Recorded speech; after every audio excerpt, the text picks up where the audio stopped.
Сәлем достар, бүгін сіздермен тещин язык жасаймыз. Қазір сезон. Сол үшін кабачокты тоже и кабачок, и баклажан араластырып ассорти қылып жасадым. Өте дәмді болып шығады. Обед ужинға жасай берсеңіз болады. Қазір сезон болғандықтан біз 2-3 күн сайын жасап жеп рахаттанып жатырмыз. Мен бір баклажан және бір кабачок алдым.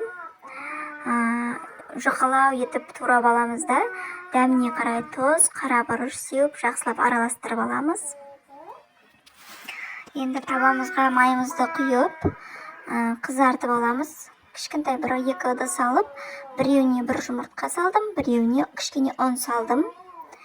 Бірінші жұмыртқаға ұнатып, сосын артынан ұнға ұнатып аламыз да, қызып тұрған майымызда екі жағын до золотистого цвета жаймен қуырып аласыздар орта отта.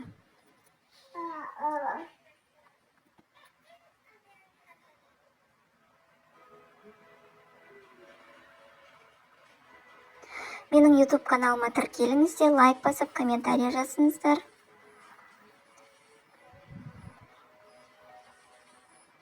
Сіздерге үлкен рахмет.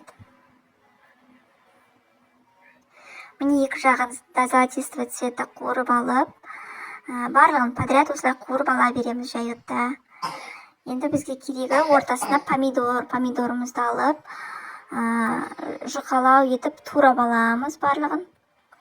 Сосын соус керек бізге. Баклажандарға жазады соус, менде майонез, чеснок, укроп. Осы үшеуімен дәмді соус шығады ортасына жағатын.